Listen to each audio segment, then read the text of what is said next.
It's no secret that gamers near and far were not impressed with the lead up or release of Gotham Knights, from dissatisfaction from the locked console frame rate of 30 frames per second to the lack of relation to the famous Game of the Year spawning Arkham series. Today, I'd like to give you an honest review of the day-to-day play and operations of combat in Gotham Knights. Before we dive in, I'd like to give a highlight to this video's featured content under the Red Hood, a gruesome story explaining the death of one of Batman's proteges and the origin of one of our playable characters in this game. Also adapted to an animated film, it's a great and interesting story old and new fans can enjoy.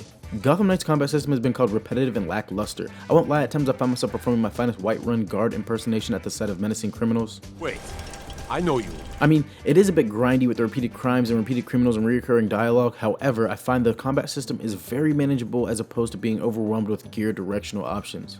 The repetitiveness in regard to button pushing confuses me as opposed to most reviewers because a lot are comparing it to Arkham, which in my opinion was equally no more or less repetitive. Comparison. Arkham, you have attack, counter, stun, and then 4 or so directional gear attacks. In Gotham Knights you have light attack, heavy attack for both range and melee, evade, and a special. They also made smoke bombs correlate with grappling by holding instead of pressing the button, which makes for a fast, no thought required evade from enemies, allowing you to change vantage point and re-ambush them.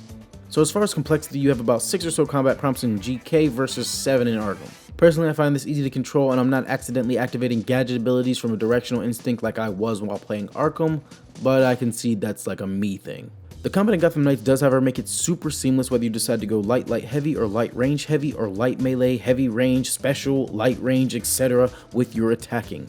This is where you can defeat the repetitive feeling. If you just spam attack or range, then of course your experience will be dull, but it's left up to the player to decide what attack style, when, and what type. This is where you can defeat the repetitive feeling. If you just spam attack or range, then of course your experience will be dull, but it's left up to the player to decide what attack style, when, and what type. With a variety of characters and ability to swap them, you can actually develop a preferred playstyle.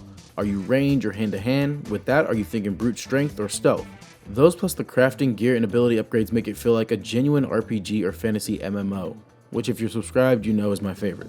By the way, thank you for considering my video and please click that little subby sub because I'm keeping your brainy brain fetty fed, you feel?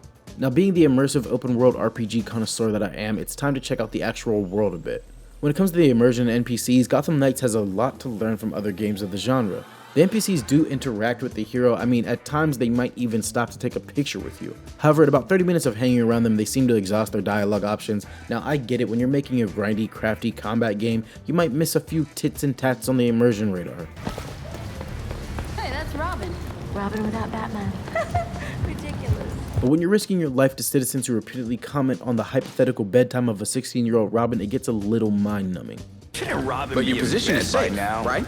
However, I hope to see and hear more as updates are rolled out if possible. I don't know a lot of games that update things like that. I don't even know if that's possible to be honest, but I think more games should do that.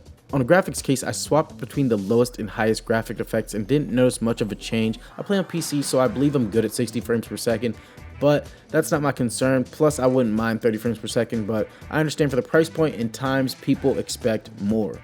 Gotham Knights may not be some razzle-dazzle Batman game that lets you taste and feel the spandex, but in my opinion, it is definitely getting a bad rap for frivolous reasons. But to be honest, I'm a comic book fiend who spent $3,000 last year in my first 2 months of becoming a comic connoisseur. I'm just happy to be here.